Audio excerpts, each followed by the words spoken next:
Dari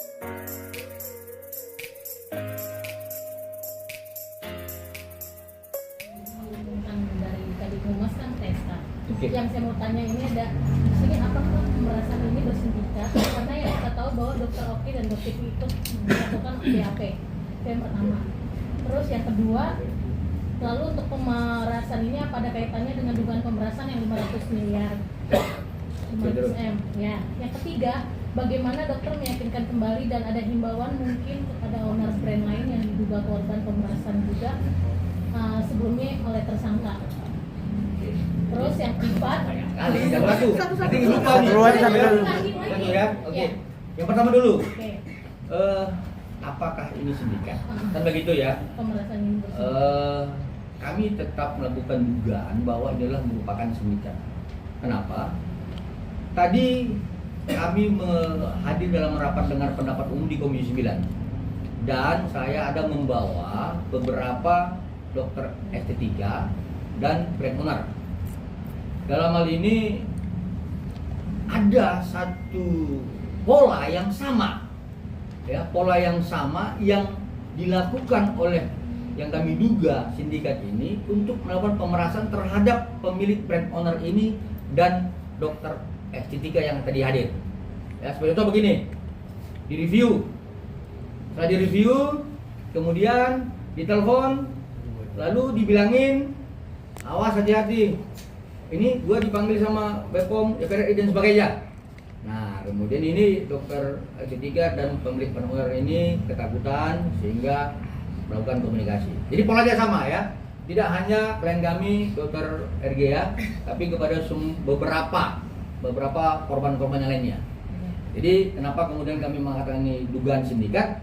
Karena mempunyai pola yang sama terhadap korban-korban yang lain, seperti itu dia. Yang kedua, lalu untuk pemerasan ini apa ada kaitannya dengan dugaan pemerasan yang 500 M? Kalau yang 500 M saya tidak pernah dengar. Karena kan sindikatnya orangnya itu. Yang 500 M saya sudah dengar. Kalau yang 5 M saya pernah dengar. Yang mana ini? Iya, iya. 5 M ya? 5M. Nah, jadi kalau masalah bicara 5 M itu sudah masuk dalam materi pokok perkara ya.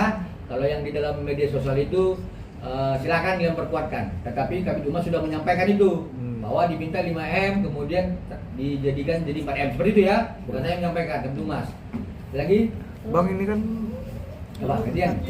Oke, Bang, ini kan terkait kan ini kan hanya 2 tersangka ya Bang ya, ibaratnya yang ditetapkan oleh Kabid Humas. Nah, kemarin kan ada pemeriksaan juga, Doktif juga dan Dr. O. Nah, ini kan diperiksa juga. Emang hanya NM dan IM aja kah yang melakukan pemerasan Oke. atau Doktif dan Dr. O juga melakukan juga? Mungkin. Baik. Ini masuk tuh materi pokok perkara. Ini intinya teman-teman ini ngeri-ngeri semua ini dasarnya. Pada intinya bahwa kami dari penasihat hukum sangat yakin dengan apa yang kami majukan. Sudah, itu aja. Dan ini sindikat, bukan kami sindikat. Tapi Doktif mengaku bahwasannya tidak ada sindikat di dalam itu Bang. Dia tidak terlibat salah satunya mungkin. Artinya silahkan dia, itu hak dia melakukan pembelaan diri. Tetapi kami sudah menyajikan ya bukti-bukti yang berupa yang sebelum saya sampaikan sebelumnya, ada rekaman dan sebagainya yang akan menguatkan terhadap keterlibatan pihak-pihak lain. Seperti itu. Tapi sama proses Kejadian. RG sendiri gimana Bang setelah ditetapkan Nah. tersangka, mungkin lega atau memang sudah memprediksi bahwa Ya. Sebenarnya Dokter Reja ini kan saya salut. Pertama kenapa saya salut? Beliau ini kan paham hukum acara. Ya, ini salah satu public figure ya. Ada juga yang lain sih yang saya ketemui yang paham hukum acara sehingga dia dari awal sih tenang. Dia tenang karena dia yakin dan percaya ini akan membuahkan hasil dan kemudian oknum yang dia laporkan dia yakin akan ditahan dan mendengar ya sebenarnya klien kami semalam sudah mendapatkan SP2AP terkait surat yang kami sampaikan kepada Polda Metro Jaya dan beliau sudah merasa bahwa ini wajar ya, tetapi beliau berharap bahwa penyidik tetap bekerja dengan keras seperti itu. Dan satu lagi ya, ini mungkin kawan-kawan lupa ini ya, saya diingatkan oleh klien kami ada beredar di media sosial disampaikan bahwa penyidik apa atau klien kami membayar ya, main uang seperti itu ya. Saya sampaikan begini. Pertama, klien kami paham hukum acara. Ya, jadi coba kita lihat bahwa laporan ini dibuat tertanggal 3 Desember 2024. Ya. Kemudian digelar perkara kami dapat SPDP dan SPDP tanggal 30 Desember. Nah, itu kurang lebih 1 bulan ya dari lidik naik ke dalam proses gelar perkara, dan Januari itu sidik 1 bulan ya kawan-kawan. Itu harus jadi perhatian kita semua. Jadi jangan kita menggiring-giring opini yang tidak benar. Artinya proses 1 bulan melakukan lidik itu sudah wajar secara hukum acara, dan kemudian dalam 1 bulan berjalan ini Januari ke Februari memanggil para pihak dalam proses tahapan sidik, dan itu sangat wajar ya. Tetapi kalau kemudian ada yang mengiring mengatakan bahwa penyidik itu menerima uang dan sebagainya, itu tidak benar ya, karena klien kami ini pada prinsip ya memberikan, menyajikan bukti-bukti yang sangat terang benderang ya, bukan kabur, bukan absoluter ya. Jadi kalau kawan-kawan sering melihat banyak proses pidana dan sebagainya juga lama, mungkin bukti-buktinya kabur ya. Ini jelas terang benderang sehingga penyidik merasa yakin sebagaimana ketentuan-ketentuan yang berada di hukum acara ya, seperti itu. Bang, dokter ini sempat ada ngomong juga nggak, sempat dapat teror mungkin gitu? Oh iya dong, itu pasti, soal itu udah pasti ya, teror dan sebagainya. Tersangka juga kah atau pihak-pihak lain? Nanti Nanti mendalami ya. Yang pasti begini, satu lagi saya perlu sampaikan bahwa klien kami tidak pernah takut terhadap di reviewnya produknya, tidak pernah takut terhadap itu. Kenapa? Karena klien kami sudah memenuhi ketentuan notifikasi izin edar dan hal-hal yang diatur oleh BPOM. Yang jadi persoalan adalah ketika si oknum-oknum yang terlapor ini sering mereview produknya, kemudian menambahkan narasi bahasa bahwa inilah flexing, wajah abu-abu dan sebagainya, itu yang membuat dia terganggu secara mental. Kenapa? Dia kan punya anak. Ya, dia punya anak. Mungkin anak-anak dia di sekolah, teman-teman dia mengatakan mami lu itu enggak wajah abu-abu ya gitu. Itu terganggu seperti itu. Bukan terhadap produknya. Ya, saya ulangi sekali lagi, bukan terhadap produknya, tetapi terhadap gangguan perkataan-perkataan yang memburukkan klien kami. Seperti itu. Bang, tapi bentuk teror yang diterima Mbak RG sendiri gimana, Bang? Yang pasti titik. Pokoknya ujung-ujungnya awas hancur. Melalui apa? Atau pesan singkat atau gimana? Ya, pesan singkat juga ada seperti itu. Atau Ya. ada yang sampai datang ke rumah atau gimana? Kalau itu belum disampaikan kepada kami, tetapi ya seperti mirip seperti itu ada, tapi tidak jelas ya. Berarti menegaskan mendapat teror ya? Ya.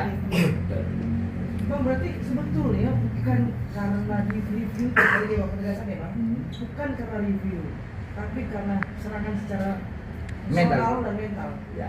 Oke. Itulah yang pada akhirnya membuat Dr. Reza melakukan proses hukum. Gitu. Itu yang memicu pada akhirnya. Sebenarnya dia melakukan upaya hukum itu, dia merasa korban itu aja. Ya kan, dia sudah menyerahkan uang itu. Serangan personal itu Hah? puncaknya ya berarti ya? Ya 4 miliar yang disampaikan Kabid Humas. Oh, udah Sudah diterima. diserahkan. Udah diterima. Kan saya bilang itu udah terang benderang, bukan absoluter. Bentuk transfernya kemudian diserahkan secara langsung, cash dan sebagainya, itu jelas itu. Jadi jangan dibilang ini penyidik ini dibayar, enggak, ini jelas nih. Ini transfer, ini CCTV, ini serahin. Jadi apa lagi masalahnya? Oh, tapi kata pihak sana dicicil dan infonya juga katanya namanya dikasih, siapa sih yang nggak mau? Nah kalau misalnya 4 miliar yang dikasih, siapa yang ikhlas? Gila dia. Kalian mau nggak ngasih ikhlas sama orang 4 miliar? Kalau nggak diancam, gila itu pengiringan opininya. Nah yang lain? Oh, ini kan baru ditetapkan jadi tersangka ya, terus Iya. tapi belum ditahan gitu, ini harapannya ditahan kan? Baik. Nah, itu. Ya harapan kami sebagai penasihat hukum, sebagaimana yang kami sampaikan surat kami kemarin ya terhadap penyidik dalam hal ini Kapolda Metro Jaya, kami berharap bahwa dengan terpenuhinya unsur pasal 21 KUHP, ya ini ancamannya jadi 5 tahun nih. Kemudian dia sudah melakukan pidana-pidana lain dan ya kalau nggak salah kemarin ya si inisial NM ini mau keluar negeri. Nah ya jadi alasannya nggak tahu gitu. Nah ini harus saya harap penyidik harus bertindak dengan segera untuk melakukan penahanan terhadap inisial NM seperti itu ya. Yang lain? Bang, tadi pada saat itu apa sih Bang alasannya RG itu kan uang besar Bang, dia sudah dikeluarkan bahkan artinya kan apakah ada kesalahan RG yang mungkin nanti takut apabila publish lebih luas lagi atau seperti apa Bang? Baik, oke. Kalau soal itu saya katakan, setiap saya berbicara, klien kami tidak pernah takut terhadap produk yang direview. Dan kalau memang ada yang merasa bahwa menemukan ada salah izin edar, melanggar ketentuan, silahkan laporin, Yang dia takut itu adalah persoalan narasi-narasi yang diciptakan terhadap dia dan keluarganya. Ya, itu yang dia takut, mental anaknya, mental dirinya, mental suaminya, kemudian kredibilitas dia sebagai seorang dokter yang dijelek-jelekin. Ya mohon maaf ya, para netizen di Indonesia kan dengar sedikit udah ngomongnya banyak gitu. Nah itu dia termental seperti itu, bukan gara-gara produknya, seperti itu. Bang, tadi kan masih punya kesempatan untuk membela diri, artinya klarifikasi ketika diserang, artinya dengan tuduhan-tuduhan itu kepada dirinya dan keluarga, artinya kan masih punya kesempatan untuk berkasih bahwa yang disampaikan tidak benar. Kenapa justru mengambil jalan pintas memberi uang itu? Kalian pernah dengar nggak ada itu konten itu? Saya punya pasukan udara 125.000. Kalau kalian bela diri satu orang yang nyerang 102.000, tenggelam nggak? Nah itu dia. Ya jadi dengan persoalan seperti itulah kemudian ya udahlah, kan gua masih punya usaha seperti itu. Jadi berharap agar ini sebuah selesai, ya. Tetapi setelah dia melakukan apa yang diinginkan oleh pelaku telapor ini terus dilakukan upaya-upaya pemerasan lain gitu, ya. Sehingga kenapa tadi yang tanya tadi, kenapa kemudian ada terlibat dokter O, dokter dan sebagainya, itu lanjutannya, ya, seperti itu dia. Jadi katanya dokter RG sendiri yang nyari-nyari tahu info soal MM sampai ke dokter O, nanya soal juga. Nah, itu kan udah masuk materi pokok perkara, ya itu silakan mereka giring opini seperti itu. Yang pasti kita kalau misalkan punya duit 4M, nyari orang mau nyerahin 4M itu nggak masuk akal lah, itu nggak logika itu. Seperti itu, ya. Kalau 4M itu emang permintaan NM atau emang RG-nya sendiri yang mengasih dengan nominasi itu? Sesuai yang disampaikan oleh Kabid Humas bahwa sebenarnya itu diminta 5M gitu. Tetapi kesanggupan klien kita hanya 4M seperti itu. Ya, jadi itu pun dengan takaran-takaran yang luar biasa seperti itu. Oke. Bang, aliran dana yang cash itu memang benar ya Bang dari Mario duluan itu? Kalau case-nya ya IM Iya. ya. Saya nggak mau nyebutin nama lengkap ini. Saya di bagian Unang. Terus Setelah itu ditransfer ke MM. udah masuk di sini. Yang pasti sampai ke tangan dia selesai. Dengan bagaimana caranya, naik apa, udah. Usah kita masuk ke situ. Ya sampai ke tangan dia. Ini saliannya. Bertahap itu. Ya udah langsung itu, udah. Perihalan cicil-cicil kan uangnya nggak langsung 4M katanya. Ya itu dua kali, satu ditransfer, satu di cash ya.